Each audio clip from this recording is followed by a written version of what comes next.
Good morning student, welcome to S M academy. S M academy में आप सभी का स्वागत है और हम करने जा रहे हैं कंसेप्चुअल प्रॉब्लम इलेक्ट्रिक चार्ज और फील्ड चैप्टर 12th क्लास की। उसका पार्ट 3 लेके आए हम आपके लिए। इसका पहला क्वेश्चन है, do the electric line of force really exist? क्या सही में रियलिटी में electric line of force exist करती है? What is about the field they represent? वो किस फील्ड को रिप्रेजेंट करती है? सच्चाई तो है कि electric line of force reality में एग्जिस्ट नहीं करती, ये एक हाइपोथेटिकल कर्व होती है। क्या होती है? ये एक हाइपोथेटिकल कर्व होती है। क्लियर? ये रियलिटी में एग्जिस्ट नहीं करती। ये सिर्फ क्या करती है? रिप्रेजेंट करती है इलेक्ट्रिक फील्ड को। इलेक्ट्रिक लाइन ऑफ फोर्स जो है वो इलेक्ट्रिक फील्ड को रिप्रेजेंट करती है, बट जो इलेक्ट्रिक फील्ड है वो रियलिटी में एग्जिस्ट करती है। क्लियर? जो इलेक्ट्रिक फील्ड होती है वो क्या करती है? वो रियल है, एक तरीके से वो रियलिटी में एग्जिस्ट करती है, लेकिन electric line of force reality में एग्जिस्ट नहीं करती। नेक्स्ट क्वेश्चन आता है हमारे पास, draw line of force to represent a uniform electric field. किसी यूनिफॉर्म इलेक्ट्रिक फील्ड को रिप्रेजेंट करने के लिए हमने क्या करना है? लाइन ऑफ फोर्स को हमने ड्रॉ करना है। तो लाइन ऑफ फोर्स हम कैसे ड्रॉ करेंगे? सिंपल सी बात है, हम इक्वल डिस्टेंस पे इक्वली स्पेस्ड एरो यहाँ पे ड्रॉ करते हैं। ये किसको रिप्रेजेंट करते हैं? बेसिकली ये रिप्रेजेंट करते हैं यूनिफॉर्म इलेक्ट्रिक फील्ड को। याद रखेंगे, इक्वल साइज के इक्वली स्पेस्ड एरो हमको ड्रॉ करते हैं अगर हम यूनिफॉर्म इलेक्ट्रिक फील्ड को रिप्रेजेंट करना चाहते हैं। सिंपल। नेक्स्ट क्वेश्चन आता है, एक फिगर हमें यहाँ पे दिया है जो कि किसको शो करता है? ये शो करता है इलेक्ट्रिक लाइन ऑफ फोर्स को due two point charges Q1 and Q2 place at point A and B। ए और B पे दो पॉइंट चार्ज पड़े हैं उनके। Right the nature of the charge of them. तो इनके ऊपर जो चार्ज है उसका नेचर क्या होगा? सीधी सी बात है, आप यहाँ पे एक बार ध्यान दीजिएगा, ये जो एरो है ये इनके अंदर की तरफ जा रहे हैं और जो इलेक्ट्रिक लाइन ऑफ फोर्स होती है वो किसके अंदर जाती है? वो बेसिकली नेगेटिव चार्ज के अंदर जाती है। तो इससे ये पता लगता है जो Q1 और Q2 हैं ये दोनों के दोनों क्या हैं? यहाँ पर नेगेटिव चार्ज है। क्लियर? नेक्स्ट क्वेश्चन आता है, a positive point charge plus Q is kept in vicinity of an uncharged conducting plate. हमने किसी पॉजिटिव चार्ज को किसी अनचार्ज कंडक्टिंग प्लेट के एटमॉस्फेयर में हमने रख दिया। ये अनचार्ज कंडक्टिंग प्लेट है, ये कोई पॉजिटिव चार्ज है। Sketch electric field line originating from the point charge on to the surface of plate. हमने यहाँ से इलेक्ट्रिक फील्ड लाइन ड्रॉ करनी है इसके प्लेट के सरफेस पर। कैसे करेंगे? देखिए, पॉजिटिव चार्ज है। पॉजिटिव चार्ज बेसिकली करेगा क्या? ये इस प्लेट के ऊपर नेगेटिव चार्ज को इंड्यूस करवा देगा। ये अभी जो हमारे पास ये प्लेट है ये अनचार्ज है, अब ये पॉजिटिव चार्ज के संपर्क में आएगी तो क्या हो जाएगा? बेसिकली इसके अंदर नेगेटिव चार्ज इंड्यूस हो जाएगा और ये हमारे पास क्या है? मैं यहाँ पे लिख देता हूँ, ये हमारे पास है इंड्यूस्ड नेगेटिव चार्ज, जिसको इसने यहाँ पर इंड्यूस करवाया है। तो सीधी सी बात है, अब इलेक्ट्रिक फील्ड लाइन हमको पता है पॉजिटिव से नेगेटिव होती है, तो ये ऐसे आ जाएगी, ऐसे। क्लियर? इस तरीके से इलेक्ट्रिक फील्ड लाइन यहाँ पर आ जाएगी। तो सिंपल सा एक हमारा क्वेश्चन था। नेक्स्ट क्वेश्चन आता है, why is it necessary that field line from a point charge placed in a vicinity of conductor must be normal to the conductor at every point. देखिए, कहते हैं कि यह जरूरी क्यों है कि जो फील्ड लाइन होगी फ्रॉम अ पॉइंट चार्ज, किसी पॉइंट चार्ज से place in the vicinity of conductor must be normal to the conductor at every point. वो कंडक्टर के हर पॉइंट पे क्या होगी? नॉर्मल होगी। देखो बात क्या होती है, अगर फील्ड लाइन नॉर्मल ना हो तो होगा क्या? तो उस फील्ड का क्या होगा? कोई टेंजेंशियल कंपोनेंट होगा जिसकी वजह से क्या होगा? इलेक्ट्रॉन मूव करने लग जाएगा सरफेस के अलोंग, जिससे कि सरफेस करंट पैदा हो जाएगा और conductor will not be in equilibrium. तो जो सरफेस होगा वो इक्विलिब्रियम में नहीं रहेगा। ये कंसेप्ट हमने पढ़ा था। देखिए एक बार फिर भी मैं यहाँ पर आपको फिगर के माध्यम से समझा देता हूँ कि अगर इलेक्ट्रिक फील्ड मान लीजिए क्या है? नॉर्मल नहीं है, किसी एंगल पर है। इलेक्ट्रिक फील्ड किसी एंगल पर है तो होगा क्या? इसके कंपोनेंट होंगे, horizontal component, vertical component, vector resolution का हमने टॉपिक पढ़ा था। क्लियर? तो जो ये कंपोनेंट है इलेक्ट्रिक फील्ड का, ये जो हॉरिजॉन्टल कंपोनेंट है, इसकी वजह से होगा क्या, इसके अंदर जो चार्ज है, इलेक्ट्रॉन है सरफेस पर, वो इस तरफ चलना शुरू कर देगा। आई बात समझ, जिससे कि क्या होगा, सरफेस करंट पैदा हो जाएगा। क्या पैदा हो जाएगा, सरफेस करंट पैदा हो जाएगा, जो कि संभव ही नहीं है। इक्विलिब्रियम में कंडक्टर करंट थोड़ी ना शुरू कर देगा चलाना अपने आप से। क्लियर। तो इसलिए हम कह सकते हैं कि जो इलेक्ट्रिक फील्ड होती है वो कभी भी ऐसे नहीं होती, एंगल पर नहीं होती, हमेशा कैसे होती है, नॉर्मल होती है, परपेंडिकुलर होती है। क्लियर। तो ये प्रूव करने के लिए था यहाँ पर। नेक्स्ट हमारे पास आता है, नेक्स्ट क्वेश्चन है, the electric line of force tend to contact lengthwise and expand laterally, what do they indicate. Lengthwise तो क्या करती है इलेक्ट्रिक लाइन ऑफ फोर्स, सिकुड़ती है, और साइड वाइज लेटरली वो क्या करती है, फैलती है। ये क्या इंडिकेट करता है, सीधी सी बात है, लेंथ वाइज अगर कॉन्टैक्ट हो रही है तो ये शो करता है कि अट्रैक्शन बिटवीन अनलाइक चार्जेस। देखो इलेक्ट्रिक फील्ड कहाँ से कहाँ होती है, पॉजिटिव से नेगेटिव। अगर ये सिकुड़ रही है तो इससे क्या इंडिकेट हो रहा है, यही कि अनलाइक चार्जेस के बीच में क्या हो रही है, अट्रैक्शन हो रही है। और लेटरली ये एक्सपेंड करती है, साइड वाइज ये क्या करती है, एक्सपेंड करती है। इससे क्या इंडिकेट होता है कि लाइक चार्जेस के बीच में रिपल्शन होती है। क्योंकि देखिए अगर मैं एक दूसरी इलेक्ट्रिक फील्ड भी यहाँ पे बनाऊँ तो उसका भी पॉजिटिव इधर और नेगेटिव इधर होगा, पॉजिटिव पॉजिटिव नेगेटिव नेगेटिव को क्या करेगा, रिपेल करेगा। तो इसलिए वो क्या करेगी, साइड वाइज वो क्या करती है, साइड वाइज ये एक्सपेंड करती है, और लेंथ वाइज ये क्या करती है, कॉन्टैक्ट करती है। क्योंकि पॉजिटिव नेगेटिव अनलाइक चार्ज एक दूसरे को क्या करते हैं, अट्रैक्ट करते हैं। नेक्स्ट हमारे पास क्वेश्चन आता है, figure shows two large metal plate. यहाँ पे आप देख सकते हैं दो लार्ज क्या है, मेटल प्लेट्स हैं, P1 and P2, tightly held against each other and placed between two equal and unlike point charges perpendicular to the line joining them. Clear. What will happen to the plate when they are released? जब इन plates को release कर देंगे तो क्या होगा। तो आइए first part को ही सबसे पहले सोल्व कर देते हैं। कहते हैं when released the two plate tend to move apart slightly due to the charges induced in them। जब हम क्या करते हैं, रिलीज करते हैं, तो ये जो दो प्लेट्स हैं ये क्या करेगी, ये दूर जाने की कोशिश करेगी due two charges induced in them. क्योंकि क्या होगा, इनमें क्या हो जाएगा, चार्जेस इंड्यूस हो जाएगा। क्लियर।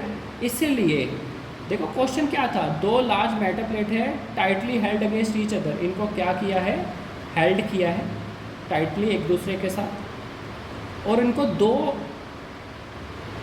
इक्वल और अनलाइक पॉइंट चार्ज के बीच में रख दिया। Clear. Perpendicular to the line joining them. तो what will happen to the plate when they are released. तो क्या होगा प्लेट पे, तो प्लेट पे दरअसल होगा क्या, ये जो प्लेट्स हैं ये मूव करेगी दूर। जैसे आप देख रहे हो बीच में इसमें क्या हो जाएगा, स्पेस आ गया, क्योंकि उसमें क्या हो जाएंगे, चार्जेस इंड्यूस हो जाएंगे। इस प्लस की वजह से इसके ऊपर नेगेटिव हो गया, और इस नेगेटिव वजह से इसके ऊपर क्या हो गया, प्लस चार्ज इंड्यूस हो गया। आई बात समझ, जिसकी वजह से क्या हो जाएगा, ये प्लस इसको थोड़ा अट्रैक्ट करेगा, ये माइनस इसको थोड़ा अट्रैक्ट करेगा, जिसकी वजह से क्या हो जाएंगे, थोड़ा थोड़ा इनके बीच में दूरी आ जाएगी। क्लियर। आगे कहते हैं draw the pattern of electric field line for the system. इसके लिए हमने क्या ड्रॉ करना है, इलेक्ट्रिक फील्ड लाइन का पैटर्न हमने ड्रॉ करना है। देखिए एक बार यहाँ पर हम सेकंड पार्ट में एक बार कर लेते हैं। ये हमने प्लेट ड्रॉ कर ली यहाँ पर, एक प्लेट हमने यहाँ पर बना ली है, ये नेगेटिव, ये पॉजिटिव, इधर है प्लस Q और इधर है माइनस Q। क्लियर। अब हमें पता है जो इलेक्ट्रिक फील्ड होती है पॉजिटिव से नेगेटिव होते हैं, तो यहाँ पे कैसे बन जाएगी, इस तरीके से।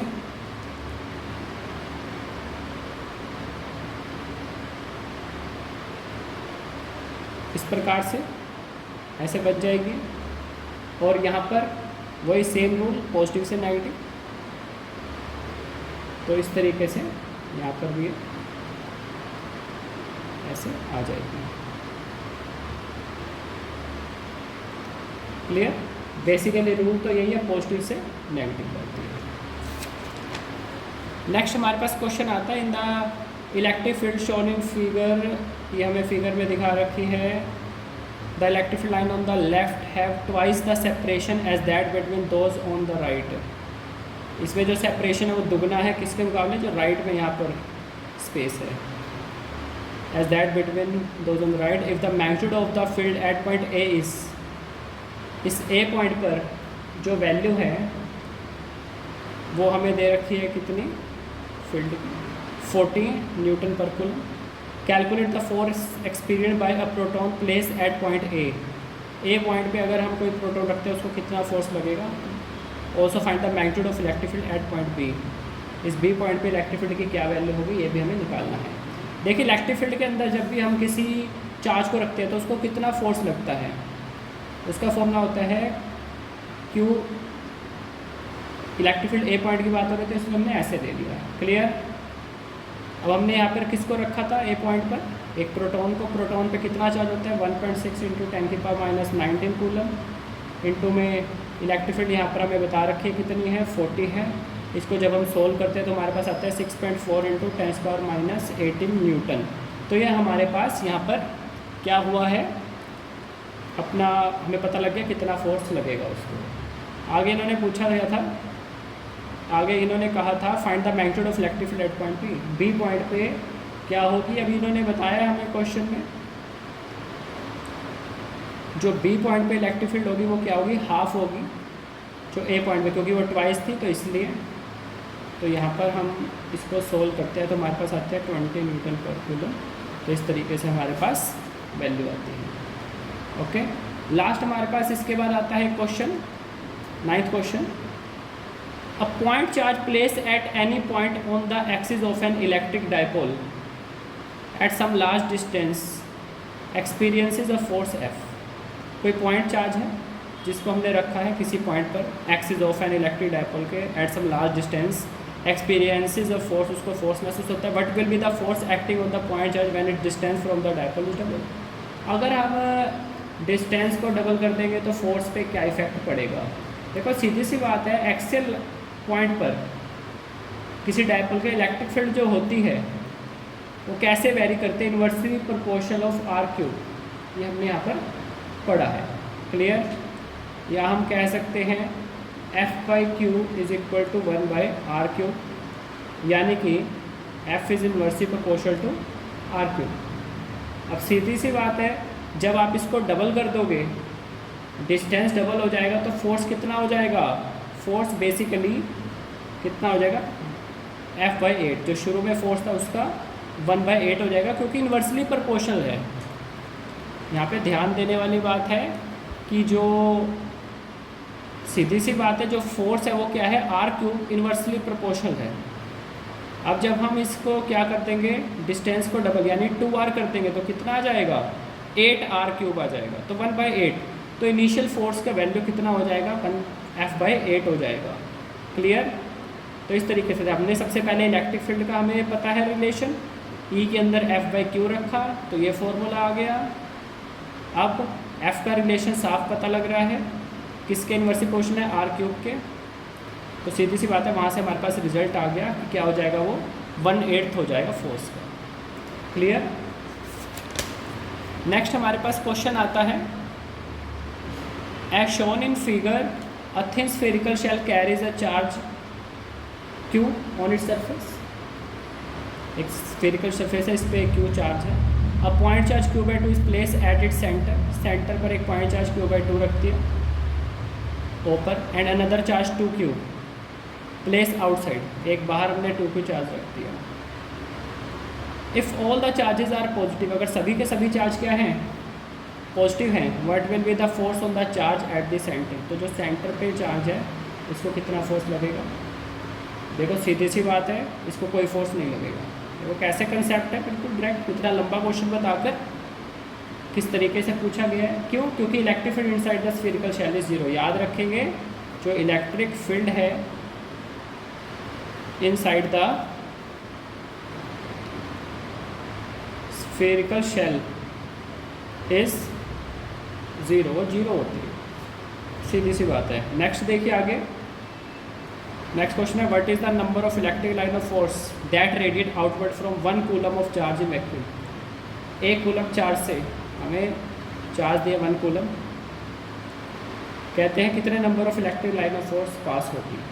देखो number of electric line of force, number of electric line of force की बात हो रही है, यानी कि ये बात हो रही है इलेक्ट्रिक फ्लक्स की। क्लियर। अब जो फ्लक्स होता है वो किसके इक्वल होता है, Q by epsilon not. Q की वैल्यू हमें दे रखी है 1 कूलम, एप्सिलॉन नॉट की वैल्यू फिक्स होती है 8.85 इंटू 10⁻⁻12। तो इसको सोल्व करके हमारे पास फ्लक्स कितना आता है 1.13 इंटू 10⁻11, यानी कि इतने number of electric line of force क्या हो जाएगी, रेडिएट निकलेगी बाहर की तरफ 1 कूलम चार्ज से। क्लियर। तो काफ़ी इंपॉर्टेंट क्वेश्चन था ये।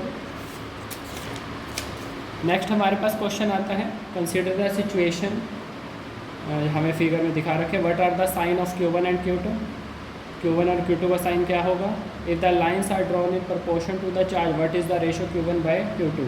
कह रहे हैं lines are drawn in proportion to the charge, charge के हिसाब से, चार्ज के प्रोपोर्शन के हिसाब से लाइन्स ड्रॉ की हुई है।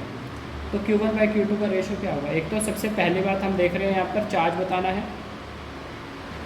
कहाँ से कहाँ होती है इलेक्ट्रिक फील्ड, पॉजिटिव से नेगेटिव।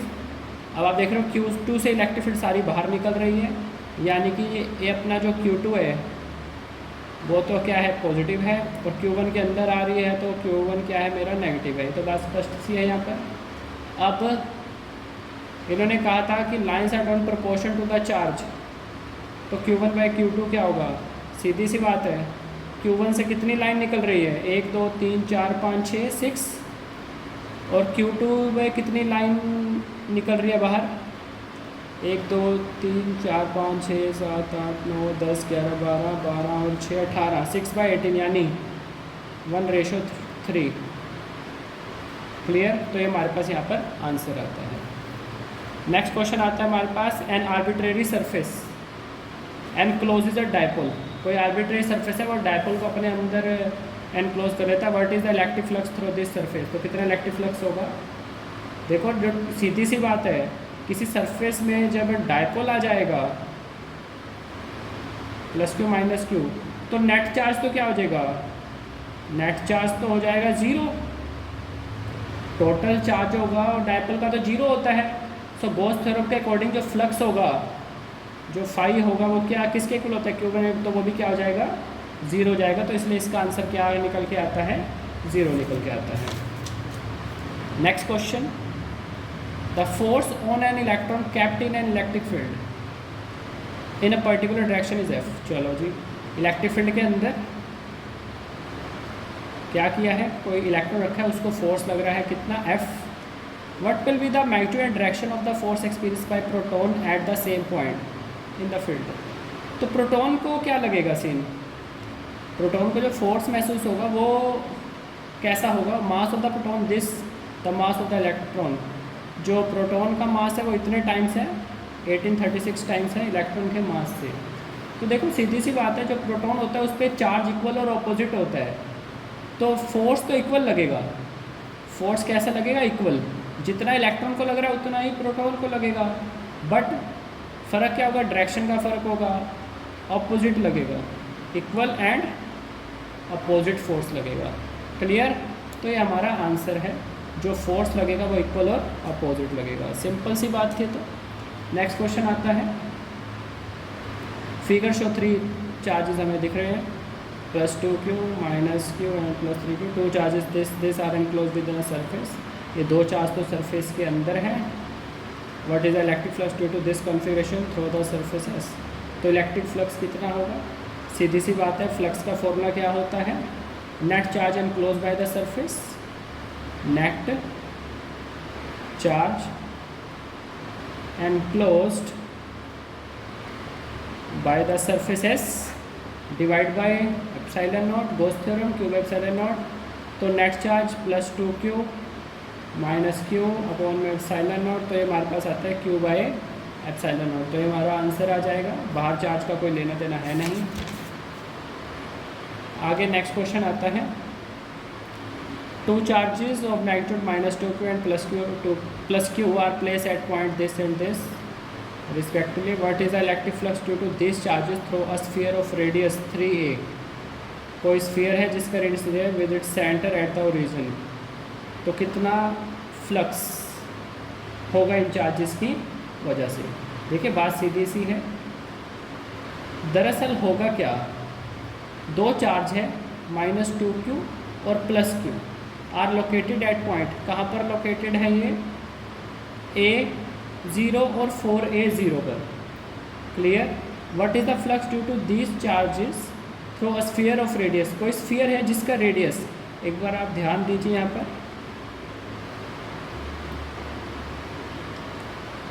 ये ओरिजिन मान लेते हैं हम, ये A पॉइंट मान लेते हैं, A यहाँ पर 2a, यहाँ पर 3a, ऐसे 4a, तो 4a0 यहाँ पर एक पड़ा हुआ है चार्ज +q और एक चार्ज पड़ा हुआ है कहाँ पर -2q, वो सॉरी इधर आना था, लेकिन फिर भी चलो कंसीडर कर लेते हैं हम, ऐसे चलो मान लेते हैं यहाँ पर ये A, ये -2a, ये -k इधर से आ रहा है, समझे?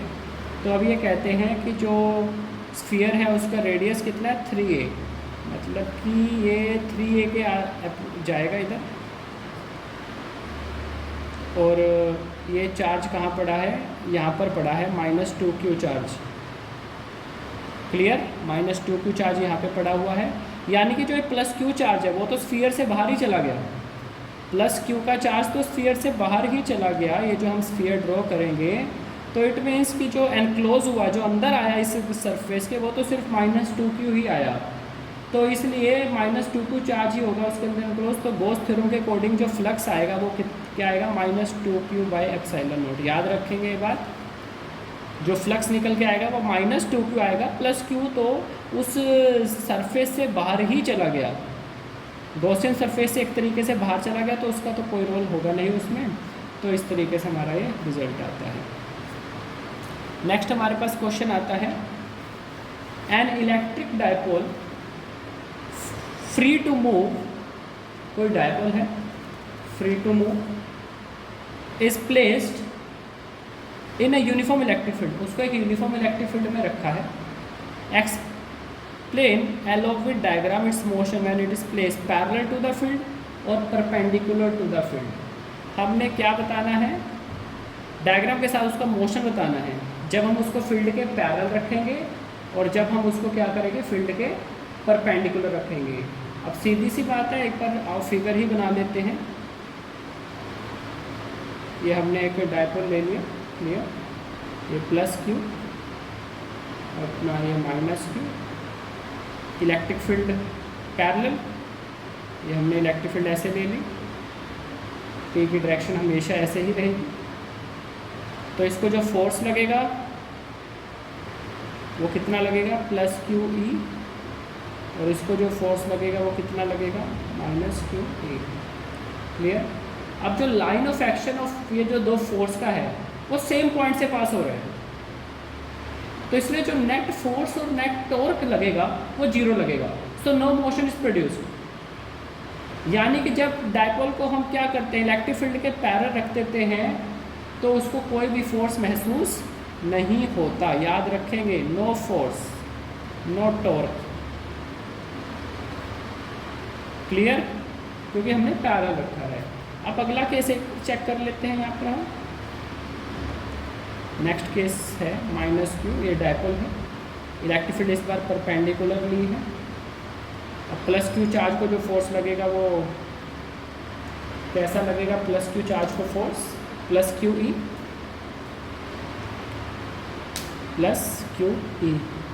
और माइनस चार्ज को फोर्स इधर लगेगा -QE, और जो P है वो नेगेटिव टू पॉजिटिव ऐसे ही। तो जो ये दो इक्वल और ऑपोजिट फोर्स लग रहे हैं, ये किसका निर्माण कर रहे हैं? कपल बना रहे हैं। इस अरेंजमेंट को हम क्या बोल देते हैं? इस अरेंजमेंट को हम कपल बोल देते हैं, जिसकी वजह से क्या पैदा होता है? टॉर्क पैदा होती है। क्या पैदा होती है? टॉर्क। तो ये टॉर्क क्या करेगी? इस डायपोल को रोटेट करा देगी। क्लियर? और टॉर्क का फॉर्मूला हमें पता है PE sin थीटा। तो यहाँ पे थीटा क्या है? 90 डिग्री है। क्लियर? तो ये हमारे पास आ जाएगा क्या, पी ई, कितना आ जाएगा ये, पी ई आ जाएगा। तो ये हमारे पास फॉर्मूला आता है टॉर्क का। क्लियर। नेक्स्ट हमारे पास आता है question, N electric dipole is a pair of equal and opposite. हमें पता है ये बात, तो डायपोल क्या होता है, ये पेयर है, इक्वल और opposite separated by small fixed distance, जिसको हम 2a ले लेते हैं between them. The dipole is free to move, what is the action on it when it is place in a uniform electric field.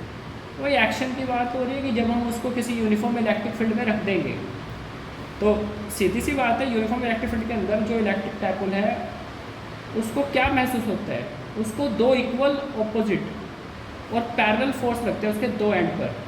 तो इसलिए जो net force होता है उसके ऊपर क्या होता है, जीरो जाता है, लेकिन टॉर्क लगता है, इसलिए वो घूम जाता है उसके अंदर। ये हमने एक्सप्रेशन भी करा है कि जब हम इलेक्ट्रिक फील्ड के अंदर किसी उसको रखते हैं, किसी डायपोल को रखते हैं, जैसे electric field positive to negative, ये माइनस क्यू, ये प्लस क्यू, तो इसको इधर फोर्स लगेगा, इसको इधर फोर्स लगेगा, तो इसलिए क्या कर जाता है, रोटेट कर जाता है। ये हमने एक एक्सप्रेशन भी किया था। क्लियर। जब हम यूनिफॉर्म इलेक्ट्रिक फील्ड के अंदर डायपोल को रख देते हैं। अगला केस है जब नॉन यूनिफॉर्म इलेक्ट्रिक फील्ड में रखते हैं। तो जब हम नॉन यूनिफॉर्म इलेक्ट्रिक फील्ड में रखते हैं तो डायपोल को कैसा लगता है, दो अनइक्वल फोर्स लगते हैं, नॉन पैरेलल फोर्स लगते हैं उसके दो एंड पर। तो दो फोर्स जो है वो एड अप हो जाते हैं, जिससे कि एक रिजल्टेंट फोर्स पैदा होता है और एक टॉर्क पैदा होता है। तो इसलिए जो डायपोल है वो accelerate linearly in the direction of resultant force and also accelerate angularly in the direction of resultant torque. तो इसलिए वो लीनियरली भी, देखें इसके अंदर यूनिफॉर्म के केस में, यूनिफॉर्म इलेक्ट्रिक फील्ड में तो क्या होता है, सिर्फ टॉर्क लगता है। क्लियर। बट नॉन यूनिफॉर्म के केस में, नॉन यूनिफॉर्म के केस में क्या होता है, नॉन यूनिफॉर्म के केस में उसे क्या होता है, वो एक्सेलरेट करता है, लीनियरली एक्सेलरेट करता है। क्लियर। और एंगुलरली एक्सेलरेट करता है, याद रखेंगे, यानी लीनियर मोशन भी शो करेगा और टॉर्क भी लगेगा। तो यूनिफॉर्म इलेक्ट्रिक फील्ड में जब रखते हैं तब तो उसे टॉर्क ही लगता है, बट जब नॉन यूनिफॉर्म इलेक्ट्रिक फील्ड में रखते हैं तो उसे लीनियरली भी एक्सेलरेट करता है, सीधा भी चलता है, और उसे एंगुलरली भी एक्सेलरेट करता है। क्लियर। आगे आता है हमारे पास, a spherical balloon carries a charge that is uniformly distributed over its surface as the balloon is blown up। हमने क्या पढ़ा, spherical balloon carries a charge that is uniformly distributed over its surface as the balloon is blown up and increase in size। How does the total electric flux coming out of the surface change. तो जो total electric flux उसमें से आ रही है वो कैसे change होगी, और उसका हमें क्या करना है, रीज़न भी यहाँ पर मेंशन करना है। देखिए बात क्लियर सी है, जैसे जैसे बलून क्या होगा, ब्लो अप करेगा, उसका साइज बढ़ेगा, तो जो टोटल चार्ज होगा उसके सरफेस पे वो तो कांस्टेंट ही रहेगा। अब छोटा बैलून है या बड़ा बैलून है, अब इसे चार्ज तो बढ़ता ही जाएगा, चार्ज तो कांस्टेंट ही रहेगा। तो गॉस थ्योरम के अकॉर्डिंग जो इलेक्ट्रिक फ्लक्स होगा उससे से आ रहा होगा वो भी क्या रहेगा, रिमेन्स अनचेंज्ड। सीधी सी बात है, यानी कि चार्ज हमारा क्या रहता है, कांस्टेंट रहता है, जिसकी वजह से जो फ्लक्स आ रहा है उससे बाहर सरफेस से वो भी क्या रहेगा, अनचेंज्ड रहेगा। क्लियर। तो यानी कि इस चीज़ का कोई इफेक्ट इसके ऊपर नहीं पड़ेगा। नेक्स्ट हमारे पास क्वेश्चन आता है, a force F is acting between two charges. कोई फोर्स लग रहा है दो चार्जेस के बीच में, place some distance apart in vacuum. Vacuum में अपना पड़े हैं कुछ दूरी पर। क्लियर। और दो चार्ज हैं और वैक्यूम है, उसमें कुछ दूरी पर वो पड़े हुए हैं। If a brass rod is place between these two charges, अगर इन दो चार्जेस के बीच में हम क्या करें, ब्रास की रोड डाल दे, how does the force change, तो फोर्स का क्या इफेक्ट पड़ेगा। अगर हम दो चार्ज के बीच में क्या करें, एक ब्रास रोड डाल देंगे तो क्या इफेक्ट पड़ेगा। देखो सीधी सी बात है, याद रखेंगे एक बात, कंसेप्ट वाली बात है, मेटल जो होता है उसके लिए के की वैल्यू इन्फानाइट होती है, याद रखेंगे। तो अब हम फॉर्मूला यहाँ पे क्या रखते हैं, हमें पता है फॉर्मूला डाइलेक्ट्रिक कांस्टेंट का, एफ वैक्यूम अपॉन में एफ मीडियम, मीडियम हमारा यहाँ पे क्या है, ब्रास है। तो यानी कि जब हम क्या निकालेंगे, एफ ब्रास, तो क्या आएगा, एफ वैक्यूम अपॉन में के, यानी कि एफ बाय इन्फिनिटी यानी ज़ीरो। तो सीधी सी बात है, फोर्स क्या हो जाता है, जीरो हो जाता है। ब्रास रोड आने की वजह से, एक मेटल के रोड आने की वजह से इनके बीच में जो फोर्स था वो क्या हो गया, वो जीरो हो गया। तो काफ़ी ज़्यादा इम्पोर्टेंट ये बात है, हमें याद रखना होगा कि जो के की वैल्यू होती है वो क्या होती है, इन्फिनिट होती है फॉर द मेटल। क्लियर। तो स्टूडेंट ये हमारे 20 क्वेश्चन थे और ये हमारा थर्ड और लास्ट पार्ट था जो हमने यहाँ पे कंसेप्चुअल प्रॉब्लम्स करी है, फर्स्ट चैप्टर हमारे फिजिक्स की, electric charging and field. Okay, thank you student.